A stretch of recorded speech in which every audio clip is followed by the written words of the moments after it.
So hello, everyone, and welcome back to the 1 Point Safety Show for another week. You're joined by myself, Scott Hartley, and my co-host, Scouse Andy. How are you, mate? You all right?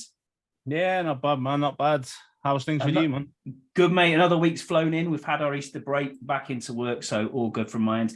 And we are delighted to be joined by Jesse Martin, the host of the Bleeding Burgundy podcast, on our second week of our American takeover. How are you, Jesse? Are you all right?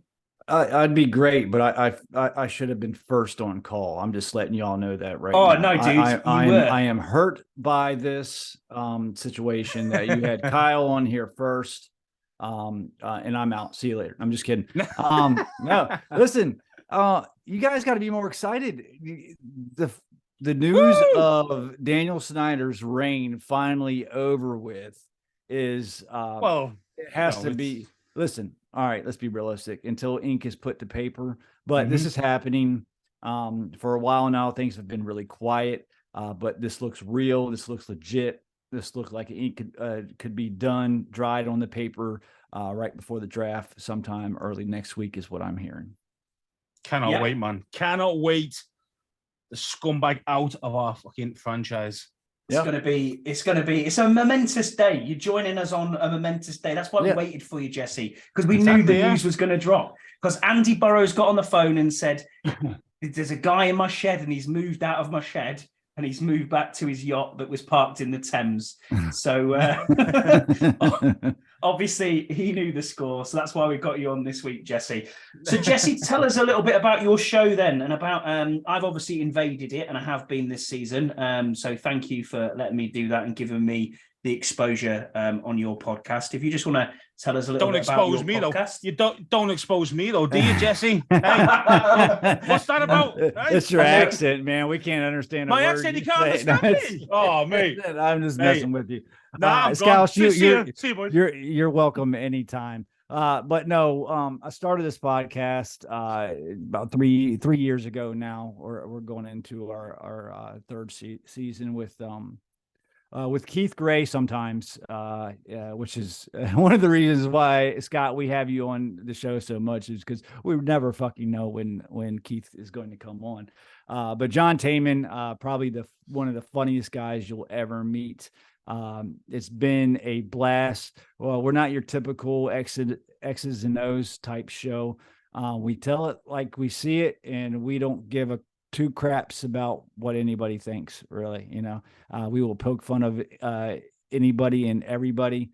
I think we're pretty realistic as well too, at least the eyes of the fans, and obviously everybody has their own opinions, but I think we tell it like it is, and like I said, we're not an X's and O's type podcast. We just like three guys, older guys that just like to sit around and talk about your favorite football team.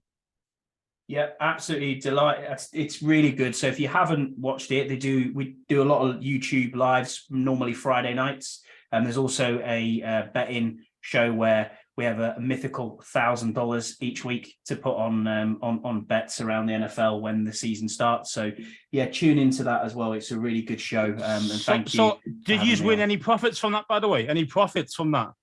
I mean, real money. No. If you're a degenerate like I am, sometimes, yeah. This past year didn't go very well for me, put it to you that way. Even though I did come out in the black, it still wasn't one of my best years of betting. Yeah. And you have a big work pool as well, Jesse. So that's the one to get into. That is a big one, which I have came away on the healthy end of that many times. So it's always fun to look. I just wish football would just either there was 52 weeks out of the year there's football games. You know what I mean? I think we all do, but we understand the physicality of the game just can't happen. Need to squad of like 300 people. Yeah, exactly. No doubt. So what we're going to do with the 17 offensive linemen? Yeah, exactly. No, I know what you mean. I'm with you. It's so we're on it's a momentous day. It will go into the news. And Dan Snyder has agreed to sell the franchise for 6.05 billion, apparently, according to Ian Rappaport 36 minutes ago. I think when it's been tweeted from these official accounts, obviously the pen hasn't hit the paper yet, as you said, Jesse, but we're there now. We know this is definitely happening. I think when big time broadcasters and big time journalists come out and say that it's happening, then it's happening. So I can only apologize to those who've sent some questions in around the sale. We may not answer them today, around Bezos and around other bits and pieces. But for a timeline recap, then really, we heard this week, it was only yesterday really, that we heard that Jeff Bezos was definitely not bidding. It was out, he was gone. He wasn't going to put a bid in. Obviously, he'd signed the NDA to look at the books and done his due diligence, and it's not for him. This was something that we brought up a couple of weeks ago, Scouts, really. I honestly think he's probably waiting for the Seahawks, which might be available next year or the year after. Isn't he from Seattle as well? Is he from that area? Because I know he started Amazon there, didn't he? Yeah, Amazon headquarters is there, isn't it, as well? So, it makes sense. Yeah. And plus, being honest, they'll probably be cheaper than us as well, to be fair. Most likely, yeah. I Bezos is going to be an owner sooner or later. It's just a matter of when.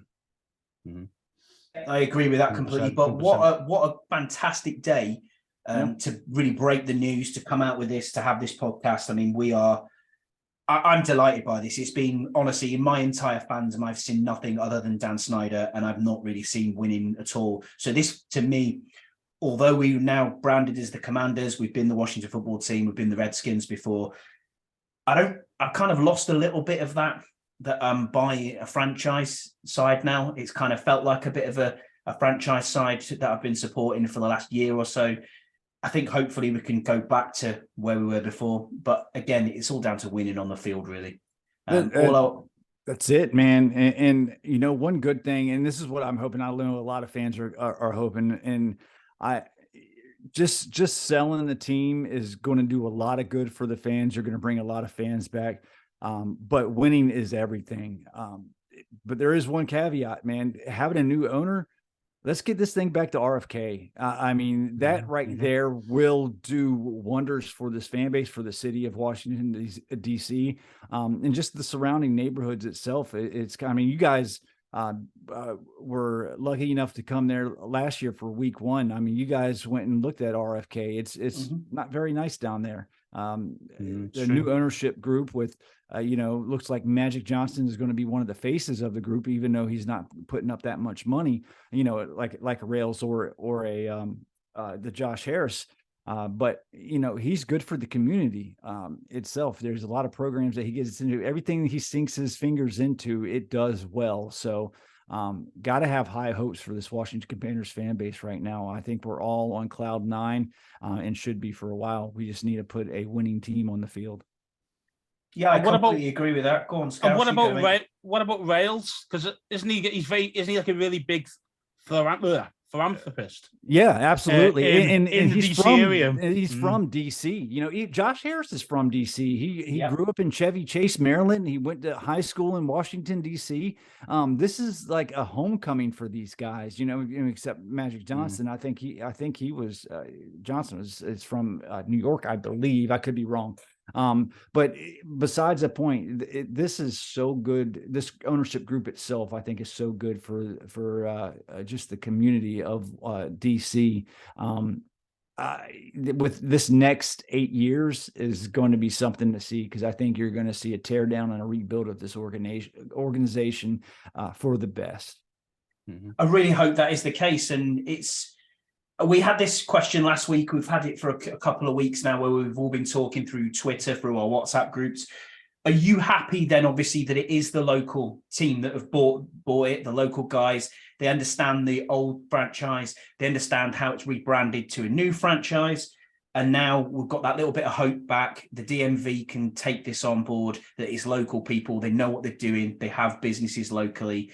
Obviously, Harris is involved in several sports franchises, so he understands what he's doing, as is Magic Johnson, actually, to be fair to him. He's involved in a lot of sports franchises as well. So that side of the business will not be alien to them. But I want to see the press conference. I want to see it all inked on the page. I want to see the new ownership group turn up. But then after that, I don't want to see them again.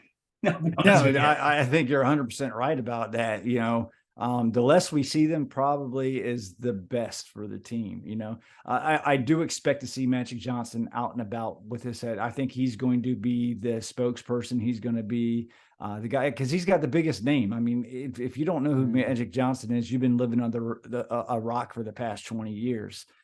His like I said, he's got his fingers in a whole bunch of stuff, but these guys are experienced, especially in the sports aspect of it. You know, the Steve Apostolopoulos, however you say his name, we knew nothing about him, and I was a little bit worried about him. I was for Bezos or the Harris Group, either one. I would have been fine. Bezos because of the money factor. You know, we would have the best stadium in the entire world if Bezos, because of the money factor. But the Harris Group, I think the experience will go a long way. I mean, do you think Rails will be able to kind of wangle it with the politicians to get it back to DC? Rails got a lot of connections. Listen, yeah. The three of those guys have all connections. I mean, Magic Johnson, you know, don't leave him out of that. Everybody knows Magic Johnson. I mean, he goes to dinners with the big wigs as well too. So don't leave him out. But yeah, having the local ties will definitely help. I hope so. That was the question I was going to ask you there, Scouse. You because you picked up on that earlier about the politicians. So we're all on the same wavelength there.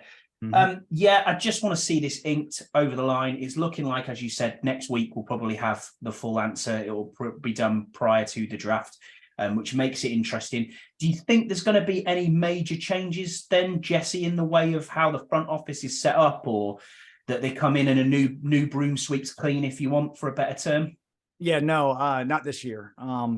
This is going to be, I think it's a little bit too late in the process. The whole negotiation stuff, I don't believe that ownership will be, because they still the NFL still has to, after the agreement is signed, the NFL still has to sign off on it. So that's going to take a little bit of time.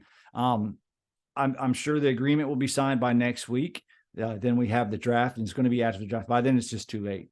I think you stick with what you got right now, which I'm perfectly fine with. I know a lot of people want Rivera gone.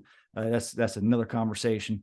But I think you give this year, man. Listen, Harris might come in here and be like, okay, I like you. You got to go. You're doing things. We don't know. There's so much that we don't know that's going around in that background that we all think that we do, but we really don't know.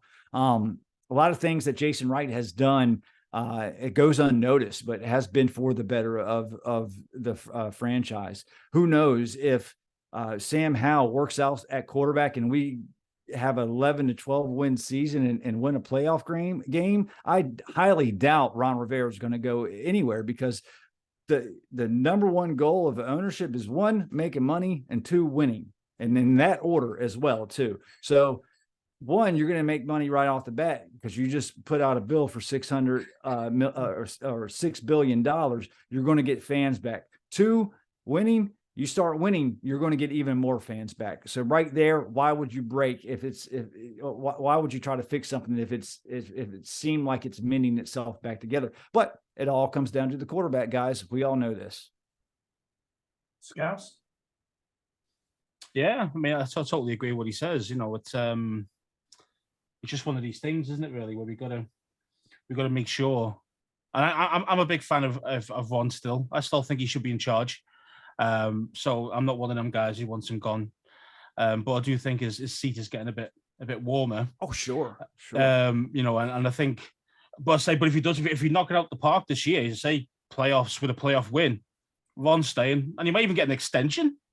So you know, so it's all to play for from Ron's side of things as well. So yeah, I mean, I'm excited, man. I'm excited for it. Yeah, I'm excited by this. I mean, the three big off-season moves that we wanted to see realistically were Daron Payne re-signing, Eric Bieniemy coming in is a massive masterstroke in my opinion. You got an absolute guy who absolutely needs to prove himself out of the shadow of Andy Reid. which is going to prove to people why he should have been a head coach already. Why he hasn't been a head coach already, I don't know. And whether that means that if Ron does stay on, as we've just discussed, that he moves on to a new franchise to be a head coach, fair play to him. Use this as a stepping stone. I have no problem at all with that. Or if he thinks there's unfinished business, or that the new ownership group comes in and says, actually, you're our guy, all for that too. You know what I mean? Yeah, and from what he's had in his press conference in the off season there, he seems like he's legit. He seems like he wants to be here. He knows what he's doing. He's got the nous, the talent to go there. I think that was one of our major off-season moves. I know fans will be fans, as you said on your pod. Fans are stupid. We're all stupid, Jesse. We're all Do you know what I mean? We are. We are. But we're not stupid though when it comes down to like Scott Turner. Do you know what I mean? Like everyone knows that this guy was just dog shit. Do you know what I mean? So, you know, If he was that bad, he wouldn't be in the league. I'm just going to say that. Yeah. Well, he isn't in the league, is he? He's like some fifth choice guy somewhere now. He's a passing game. He's a passing game coordinator. Yeah, what's that mean? That's like, oh, you're just watching the game which from is the what he sideline. was. He's got the best really, seat in the really house. That's all he's got. Yeah. Wait the time he is, bro. That's a pound in the swear jar there, Andrew. Anyway. Because every time you mention him, that's what's going to be there. And then the other one really was, looking at that was the ownership. And we've just discussed that now. It's a momentous day. We've got it done finally. It looks like everything's been agreed. So, I mean, what do you think about what do you think about you mentioned Bieniemy then about he's going to be obviously here at least minimum 1 year. He might even be a bit longer. If one goes, he might take over head coach, or if he does jump off and go somewhere else for head coach, if he does well, which is fair enough. Who do you see him stepping in, taking his place? Do you think it's going to be somebody from within, like that new guy that he's got, the new quarterbacks guy, who's going to be his assistant? What's his name? He was the guy from college. College. Tavita, something like that. Tavita. Yeah. So he probably needs a little bit more experience, before he goes in. But like you both guys said, so many things could happen. If this offense really takes off, Ron could just go off in the sunset. After this year, he could retire. He could move into a front office job, and Eric Bieniemy could. I mean, there's still a lot of unknowns. We're going to see if this offense takes off. I mean, Ron might want to take a backseat and give the reins to Eric Bieniemy. I mean, that right there is what I think might actually happen. If I was a betting man, I would put money on that. If this offense works out. Yeah, I agree with that. But I don't think he's GM. Hard to be a GM. I mean, how much is Von's salary? Because you're going to give up his last year of his contract. You go, I'll just sit in the background and do nothing. It's $8 million or whatever it is. It's a lot of money just to go away with. I think he would still be involved. Like I said a little while ago, a lot of people want Ron gone, but he is well respected in locker rooms. He's well respected around the league. He could move into a position, maybe a president type role of football operations, and have a GM. There's some very good moves that this team has made that goes under the radar. Yeah, not all of them have worked out, but listen, Bill Belichick ain't made the perfect moves every single time. But the fact of the matter is there's still a lot to play out, and this season is important for Ron Rivera and Eric Bieniemy, really. And as far as you take your pros and cons of this offseason, all the checks are in the pro aspect of it. Like you said, Scott, Eric Bieniemy, new ownership. Just things are looking up for this franchise more now than it has in the past 24 years. You're exactly right, Jesse. And we've all just said it there. This is the dawn of a new era, isn't it now? We're now, I think, going to go back to what we've seen before, hopefully be a professionally run outfit, less of the off-field stuff that we don't see. The other thing as well is the Snyder factor is real. I don't care what anybody says. Real. It is definitely real.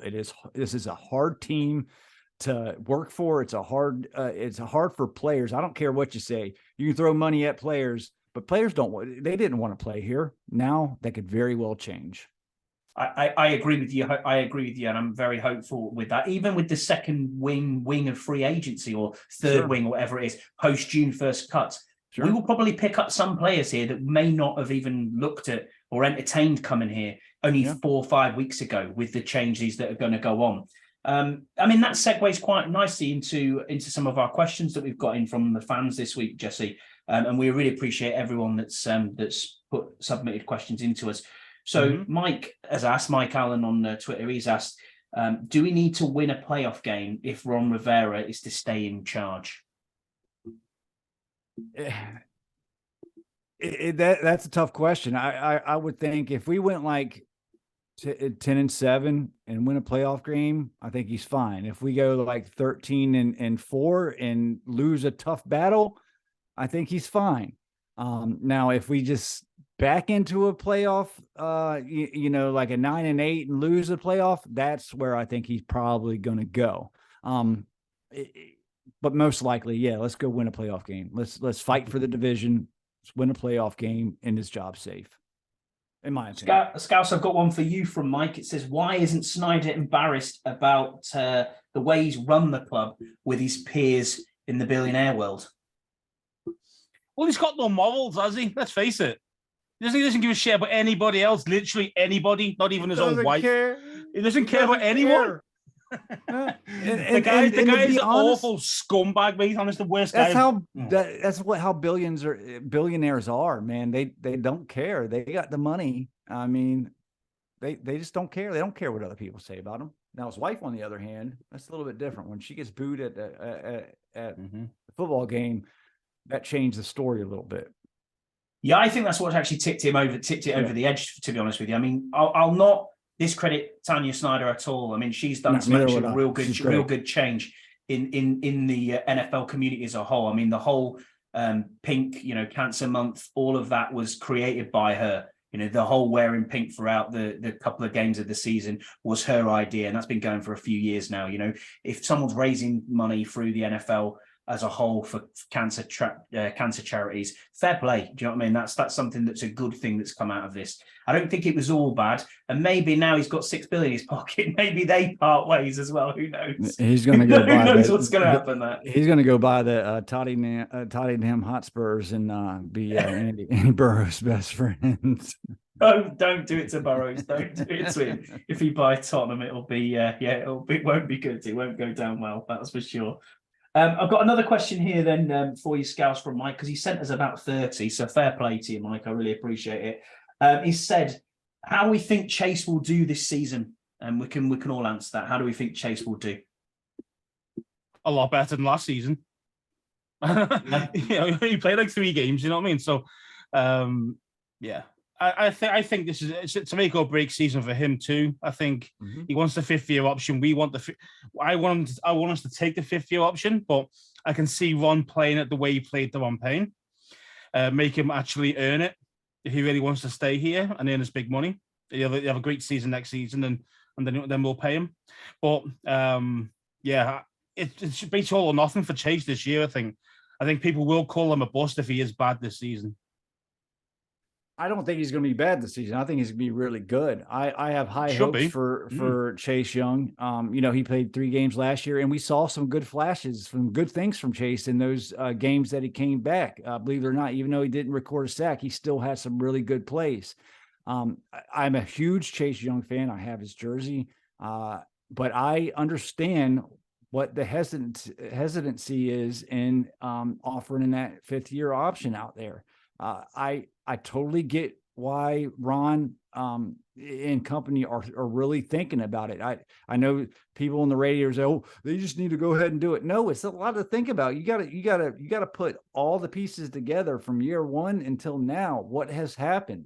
He went out and won Rookie of the Year the first year. That second year, listen, all that immaturity talk, okay, that you heard Ron say, who is that about? That was about Chase Young. He was more concerned about off the field stuff. He didn't come to the OTAs when he was got the captaincy on his chest. All those things add up. Has he grown? Has he matured? That time off with that rehabbing, How is he going to come? Is he going to come to the OTAs? There's still time for that 5th-year option, but I'm glad Ron's thinking about it. I'm glad he's just not, you know what, here, take it.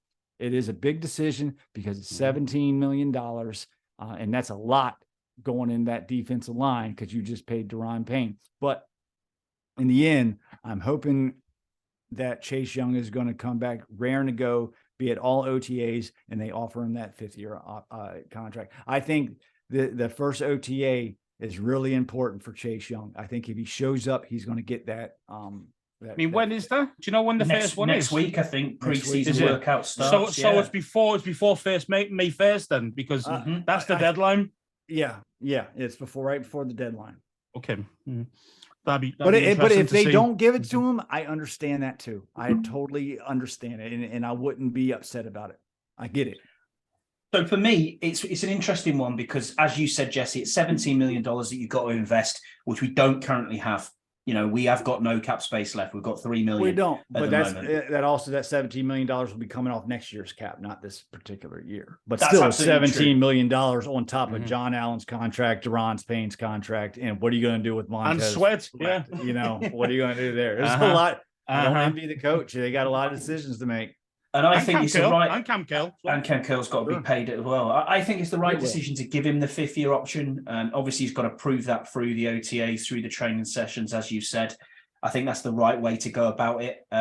We've got a huge amount of cap space next year. It's over 90 million. I think Kyle will say it was 100 or something, but I've seen it as about 90 million-ish next year, which is a big amount of money. I think it was originally 108 million, and obviously Daron Payne's has gone on top of that since. Okay, yeah. Because obviously this is quite high next year, so because it lowered the cap down for this year for 8 million from the 18 from the actual trade tag. Yes. So yeah. But it's a lot of money to play with next year. You'll have a lot of empty. You'll have a lot of empty spots open too. So that will come down when you have to re-sign a lot of players because you're going to have a lot of free agents after this season. Yeah, but I think the other thing that's good about this really in one way is he's said to Daron Payne, prove to me that you can do this. He stood by his word. He's gave him the contract. He's paid him big time. John Allen's been paid. Terry McLaurin's been paid. This is now a culture really where we know that the front office and the coaching staff and Ron are prepared to put their money where their mouth is and say to players, if you prove to us that you can do what we want you to do on the field, you will get paid here. You don't have to move to other franchises. Because how many times have we seen that? I mean, we're not in a situation like the left tackle who's just left the Chiefs, Brown Jr., and gone to he fumbled the bag big time, and he's gone to the Bengals. That's the sort of player that you don't need, and that's the sort of thing that we don't need going into an off season and into a new season where you're trying to build that culture together. But this has got to stick in players' heads here that if you do the job and you do what we ask you to do, you will stay here, you will get re-signed, and you will get paid. So either way with Chase Young, I'm happy that he's going to be here next season, but I do want to see that 5th-year option as well. So I agree with you. It's another thing that Ron doesn't get enough credit for is how he treats the players. And he's proved it time and time again. Hey, you go out there, do what we want you to do a good job, play for your team, play for your teammates, and we're going to reward you. You know, we haven't seen that here in a very, very long time. You know, yeah, I agree. Bruce Allen was awful to players, and I think that's another check in the pro side, for this franchise, and that's one of the main reasons why I like Ron Rivera, and I hope he does good this year because I'd like to see him stick around just because of the rapport and the command he has of this locker room. I mean, how many players out there now? Sorry, Scouts, mate. How many players out there now have you seen, even from his Carolina days or his other coaching days, that have said Ron's not a player's coach or has a bad word to say about him? They all love him. Mm-hmm. Yeah. They all love him. I mean, but he's a great man, isn't he? He's a great man, great leader of men. You know, he is that dude, if you want to call him that. And that's why I respect him, and I respect him because of the shit he's had to deal with, man. Oh, so much. You know, I mean, it's unbelievable. From cancer to Dan Snyder. I mean, from one cancer to another, he's been battling that shit. Yeah, you know, and then you get the media on your case, and our media is shady sometimes and trying to set him up. And and he took it on. He took it on like a real champ. And I think most guys would not have been able to have done that. I think they would have crumbled under the pressure, to be honest. Yeah. Especially if you've got a young guy in who's a bit inexperienced and has to deal with all that coming in first, like maybe his first head coaching job. He would have failed, man. He would have failed. He would be out the door already.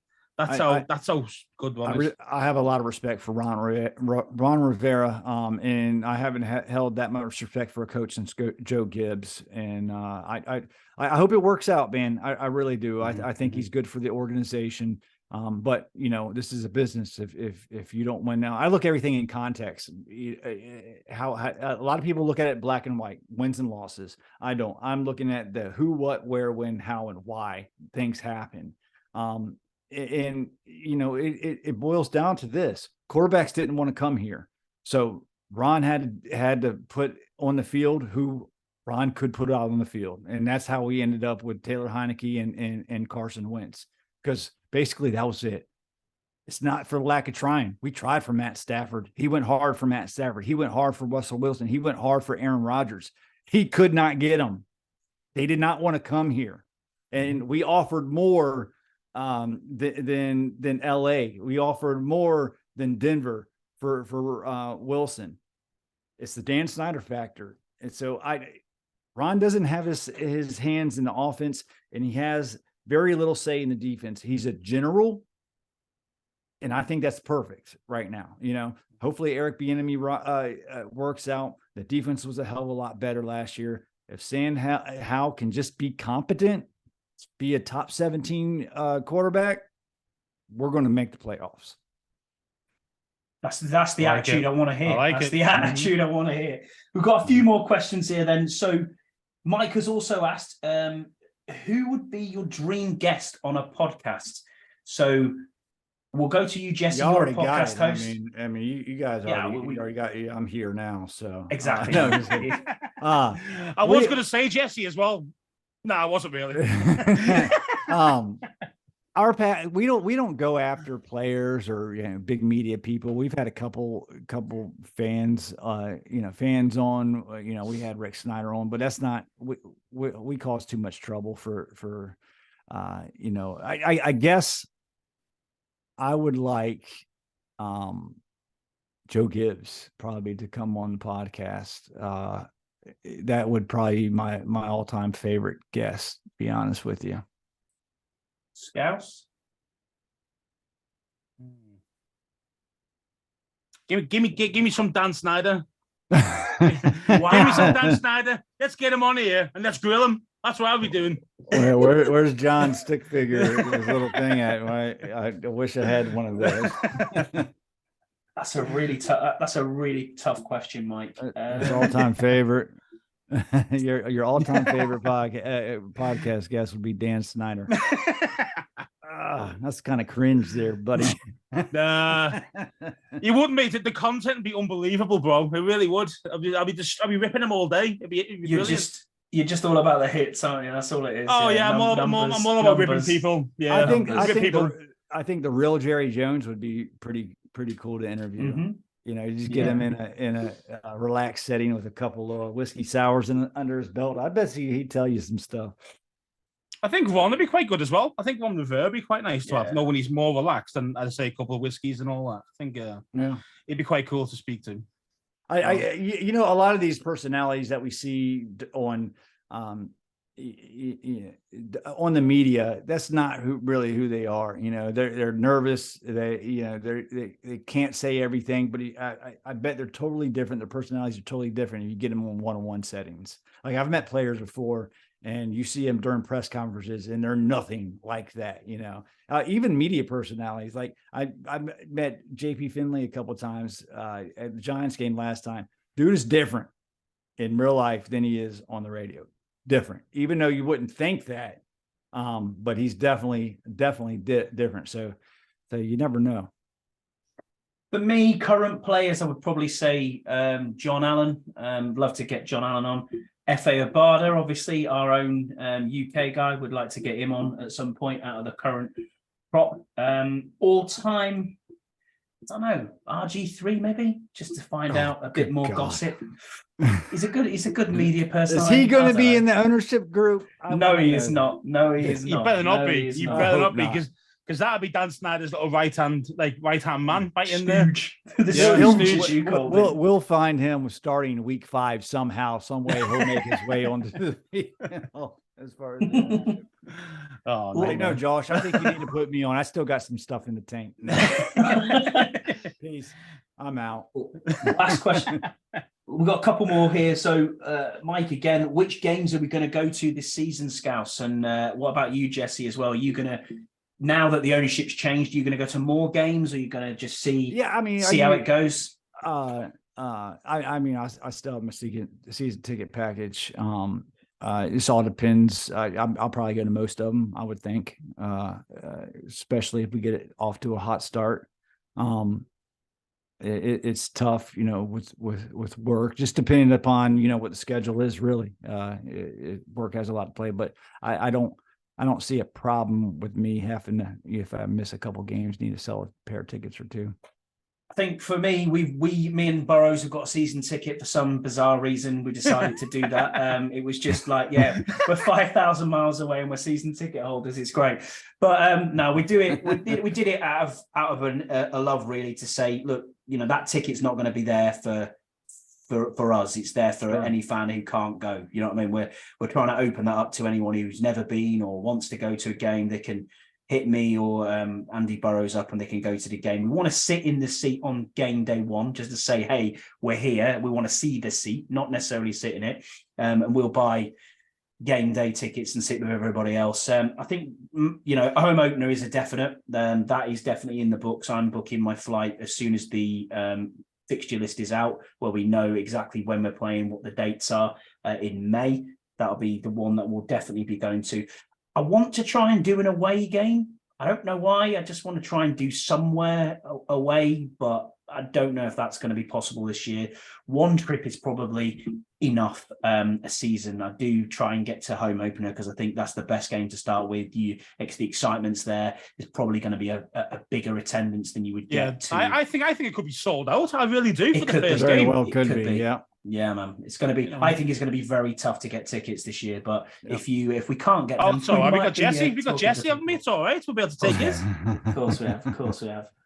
So yeah, they're the games we'll be going to this year, I think. And then we've also got another one here saying now we're a fully fledged podcast and well respected by fans and peers. I don't know about that one either. Who's been our favorite guest on the pod so far? Now, obviously, Jesse's on here, and he's a good friend of ours. So I can't look away from Jesse and say it's not Jesse. Mike, you were brilliant on the pod as well, but we're just thankful for anyone who wants to come on. Honestly, man, there isn't. It's just 2 dudes sat in the UK who just we'll try and get together. It was brought out of nothing. It came out of do you fancy doing a pod? And we were like, yeah, why not? We'll have a talk together for an hour each on a Thursday. We're not here for numbers. We're not here to try and, reach the masses and be out there like some X's and O's pods. Very similar story to what Jesse kind of do. It's 3 dudes on Jesse's pod talking. We're exactly the same here. We're just doing it from a different perspective. Try and keep that UK base together. But this is American Takeover month, so that's why Jesse's here. That's it. Yeah. So I can't answer that question. I'll plead the 5th on that. I can't answer that question. So. Sitting right on that fence. Yeah. Absolutely. Okay. Call me a liberal Democrat. But anyway. So Stuart Cullen asks, where is your favourite place to watch the games if you're not in the stadium? Cheers, Disco Stu, also a guest on the pod. So thanks for putting your question in. So where do you watch the games from then, Jesse? Where's your favorite place to watch it from? Yeah, I have a lazy boy chair that I'm sitting on every Sunday when I'm at home, and it's old, it's comfortable, it's pretty nasty. It's got a Washington Commanders or old Redskin blanket and then a Washington Commanders blanket on top of it that I sit on every single Sunday and watch the away games or when I'm not at the stadium. Scouse, what about you, mate? Well, it's a lot harder for us, isn't it? Really, because we're not local to the stadium. So for us, and plus I don't know too many actual Redskins or Commanders fans in the UK. So from my angle, I just watch it at home. But I watch it with brother sometimes, and that's quite cool when he comes around because he lives quite a trek away from me. So when we do get together, that's quite cool. But again, mostly at home, mate, on my nice 70-inch TV that I've got. Nice. Yeah, I'm the same, very similar. I watch them pretty much every Sunday in my front room on the TV. Sit there, start pacing, get a text message off Jesse saying, I'm like, fuck this shit, I'm out. And it's only a minute played. I love the banter that goes on during the game. We have a really good, strong UK Washington Commanders WhatsApp group. There's a lot of fans in there who went to our a draft party last year, tried to get something done for the draft this year, but I think it just hasn't worked out for whatever reason. And I think when we get together, we do things like that. If we have a meetup or we have a draft party in the UK, it's pretty cool to do that. And the lonely Sundays are better that way. Sometimes really difficult for us, as we said. It's the Monday night games, the Thursday night games. They're an absolute killer. That Steelers game. That's what, like 2:30 in the morning it starts for y'all? Yeah, I think 1:30 start. What was the one? What was Finish the really about late one? 5. What was the really late one this year? Was it the Giants tie? Yeah, or was it the Giants Eagles? tie, yeah, Eagles was a late game as well. It was a real late game, that one. And it was just and just imagine the Kirk Cousins. Just imagine the Kirk Cousins stuff that we used to get. That trash that we used to get on Thursday night football, primetime games. Cheers, Kurt. Yeah, Kurt. Yeah, but you would take Kirk Cousins under center in a heartbeat. Well, we've had in a while. Yeah. Oh yeah. Fair enough. So Darren asks, if Dan isn't gone by the start of the season, does this affect our enthusiasm for the year? And Andy, don't swear, he says, but it looks like he's gone. So maybe it's a bit of a redundant question. I think, so say something happens and something got screwed up. Even if Dan was still the owner by the start of the season, I still think the excitement level would be a little bit higher because the writing is on the wall. Once that press release came out stating that they hired Bank of America Securities to, look into selling the team. I mean, that was the start of the process. You knew he was gone. This was happening. This is a $6 billion sale. It's going to take time, guys. It's, it's going to take time. I know a lot of people expected it to happen like right then and there, November 29th, but, it's April 13th. We got one more week to go and, start the parade, man, because I'm going to DC for that parade. That's for damn sure. Do you think there actually will be a parade, or do you think it'll just be a There's got to be something. Thing? There's got to be something. I would be highly disappointed in this fan base if there's nothing. To be fair, I think it'll be all done by the meeting, the owners' meeting in May. Yeah. I think it'll be all signed, sealed, delivered, done. Everything's crossed. Everything's dotted. And I can't wait. Wait, man. The good thing about this is Josh Harris and his group has already been vetted because he was in the process for the Denver Broncos sale. So it's not like if it was Steve A, that's a different story. They'll have to vet him and his group, everybody in his group. But Josh Harris has already been vetted. So he's going to get past. Everybody's going to. I mean, let's be honest. It doesn't matter if it was me or you buying the team. They're going to pass them because it's not Dan Snyder. So, but the process, it was just Dan Snyder was holding out for the most money that possible. Once Bezos was out, that was it. Okay, It's done. There you go. So Tony Wheat submitted a question to us about Bezos, so we'll skip over that one because now sorry, Tony, we're long and gone. But shout out to Tony, he's been on the pod as well, the Oracle as I call him. There's not a quarterback or stat that he doesn't know. Tony's a good, smart dude, man. He is a smart dude. Smart dude. He is a start dude. And last question that we've got in was from Mike Reed, and he asks this one specifically for Jesse. He said, "What was worse, chili fries or a Bigfoot sighting?" And if you care to explain, that's a toss up. When my lovely friend from the UK came to DC during week one, we all stayed together in a little studio apartment. And we went to Theismann's, and a couple of, I think it was Scouse and Andy Burroughs had the lovely idea of getting some DC chili fries.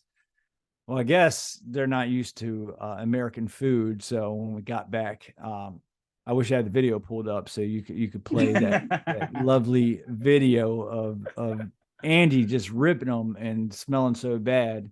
And basically Burroughs. Scott Hartley basically chewed on his fart a little bit and about threw up all over the place.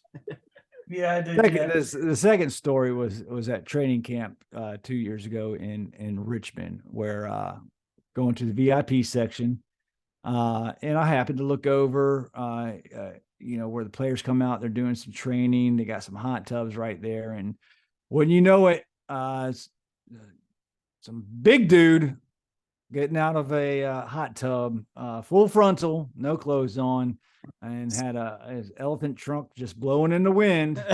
Was it Tamarick Hemingway? Turns out it was Tamarick Hemingway, who has very proud papa. His parents got to be proud of him, and probably future porn star. So, Mrs. Walking like John Wayne. Yeah, I would probably endure the chili fries again if you made me put a gun to my head.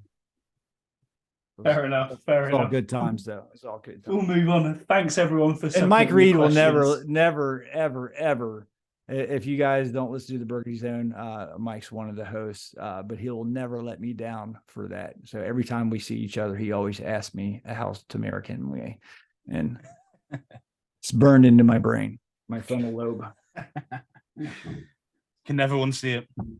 So we'll move on then to our next segment, which is my favourite segment always of the week. It's Scouse's Sizzle.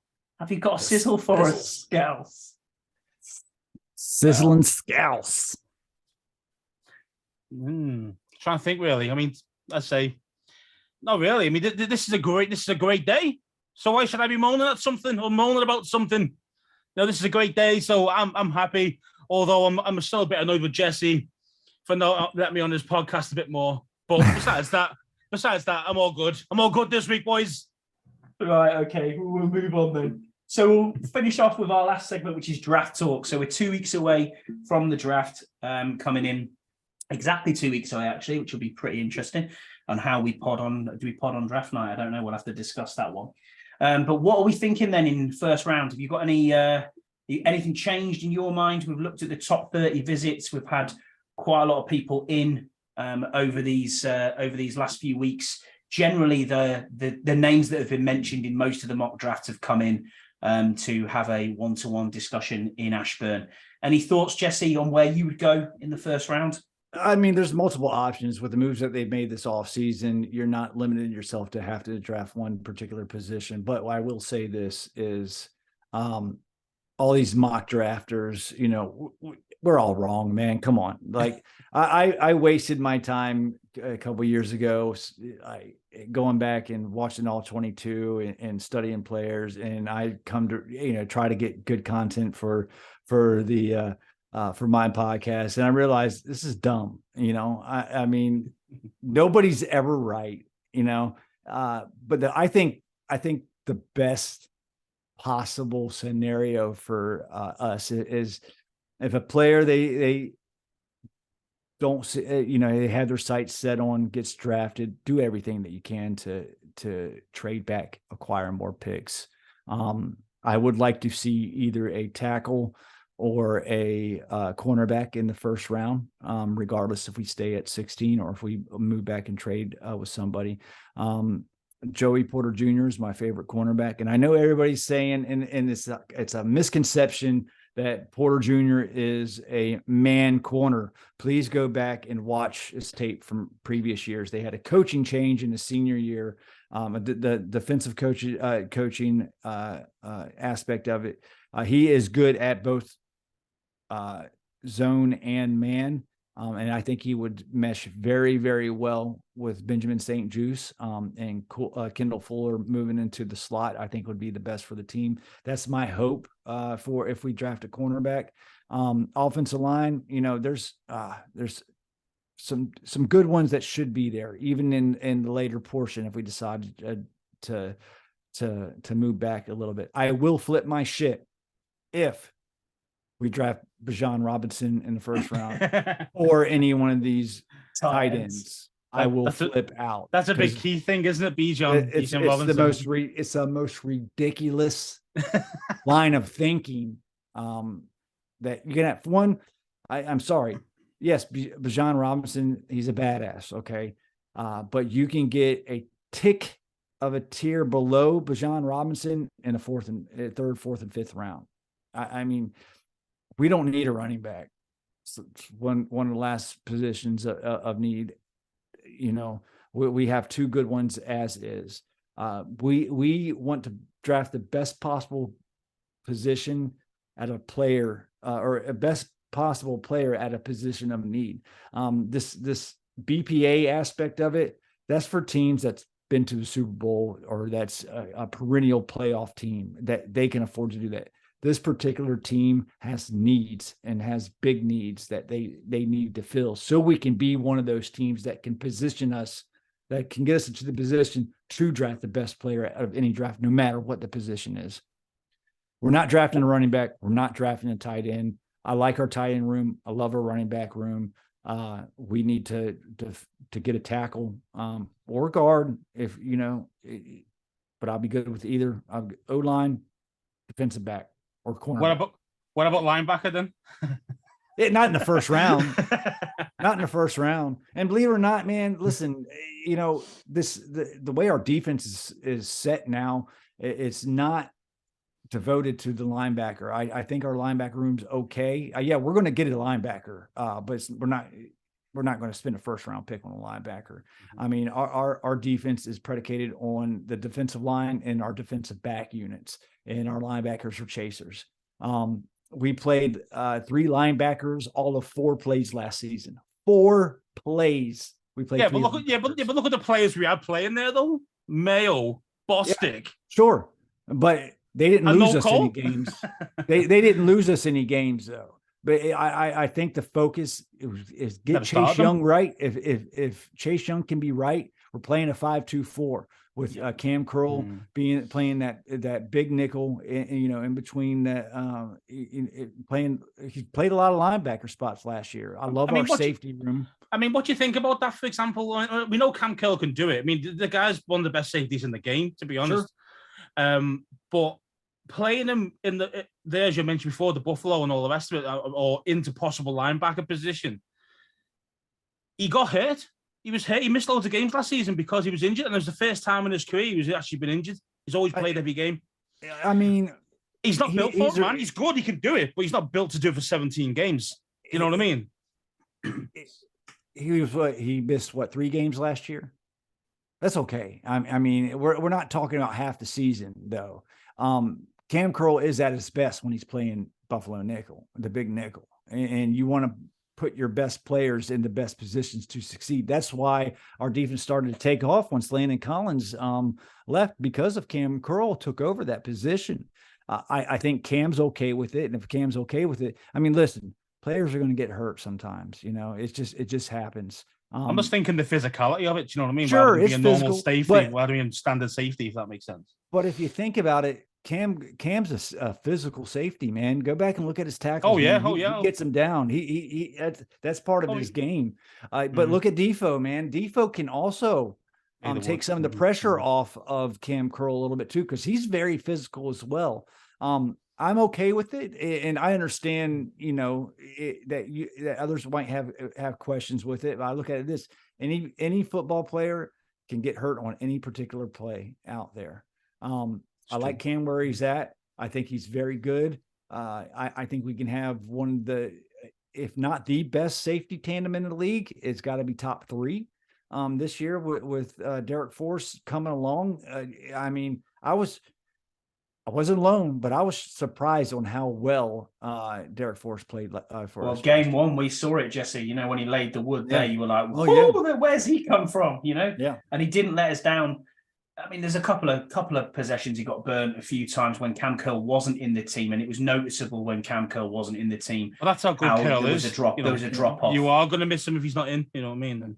But see, this is where this team has done so well in the back end of the draft. You know, you get players like Butler, and this team has high hopes for Percy Butler. He started coming on at the end of the season, drafting Derek Forrest and Cam Curl late in this draft. This is where this team does some good stuff, and that's why I like what this front office is doing, building this team, doing it the right way. And hopefully for all you naysayers, well, they should have started Sam Howell earlier. No, they shouldn't have. Okay. Let the kid had a year to sit, to develop, to get his, he got enough playing time to get his feet wet.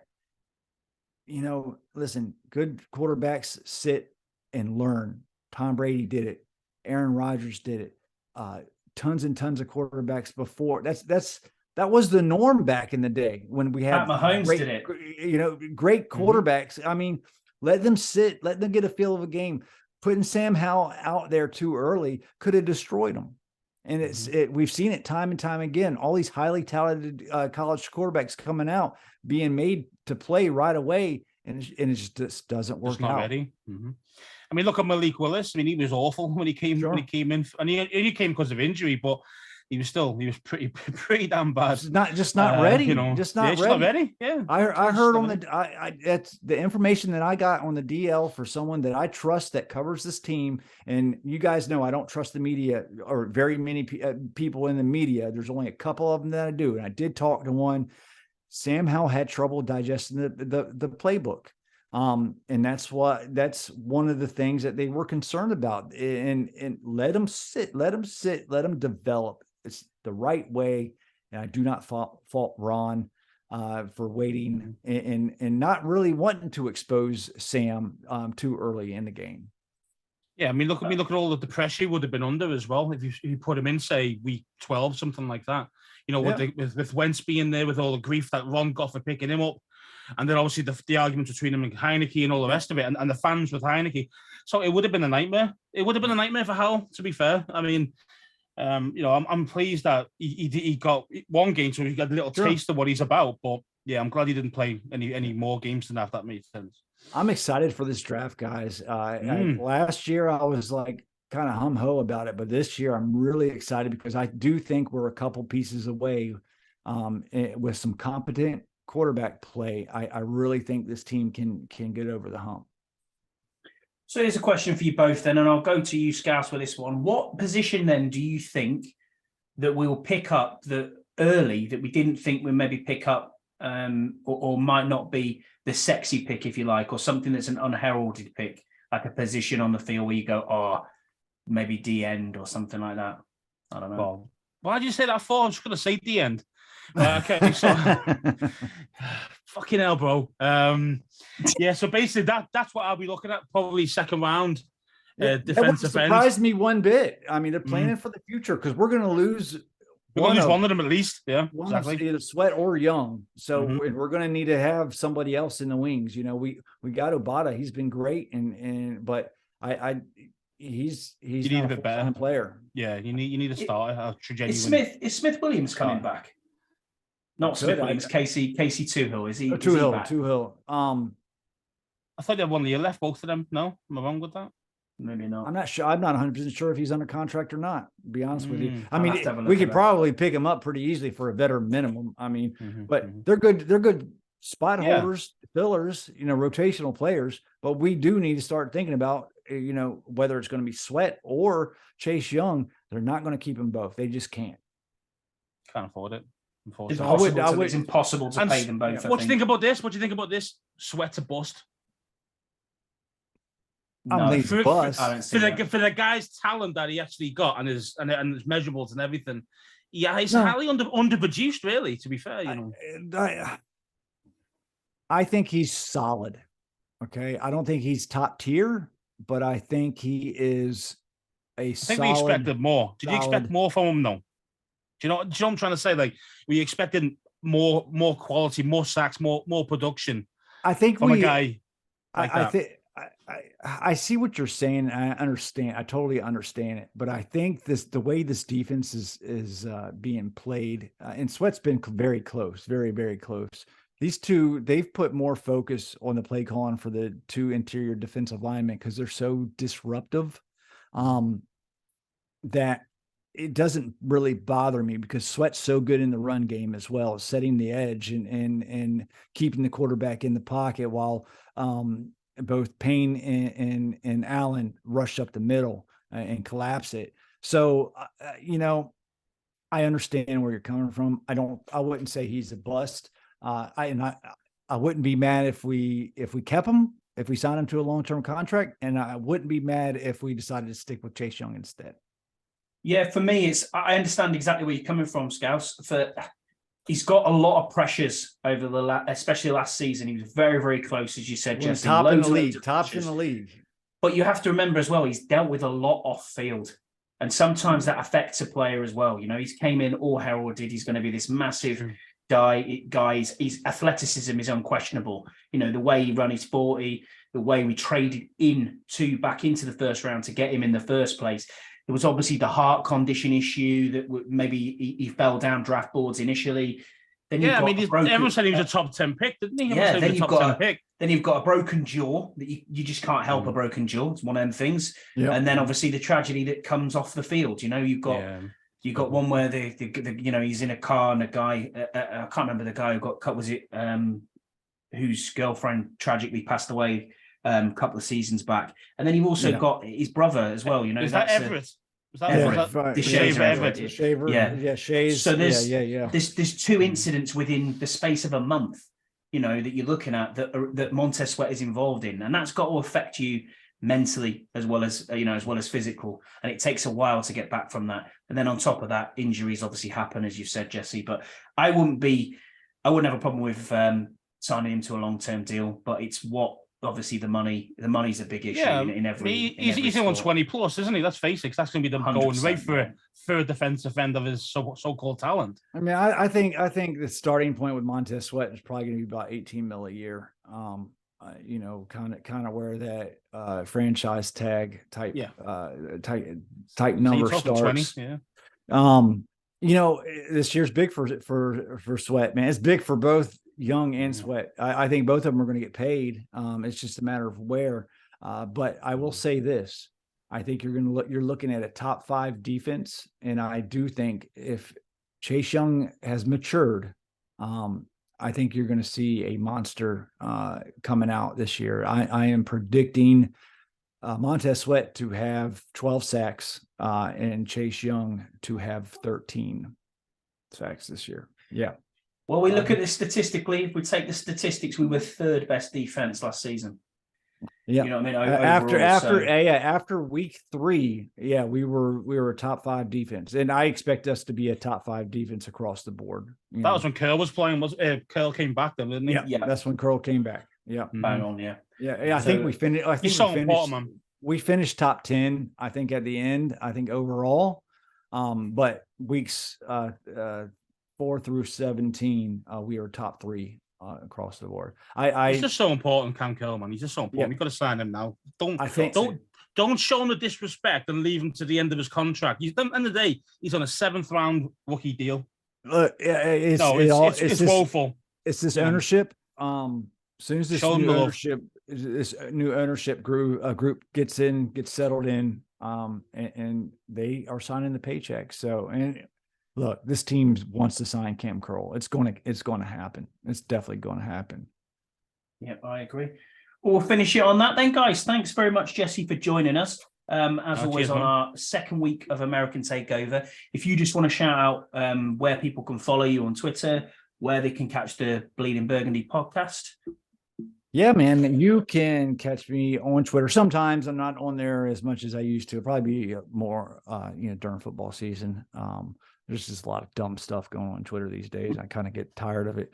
But you can also catch us on the Bleeding Burgundy podcast during the season. We have 2 shows a week, every Monday and every Friday. Sometimes that changes. We do live broadcasts, and we also put it out on all the podcast platforms. You can catch us on YouTube. if you want to have a couple of laughs, I would strongly suggest you come and check us out. Brilliant. Well, thanks again for joining us, and thanks as always, Scouse, for Appreciate you being with having me. No worries at all. Anytime, you're always welcome on here.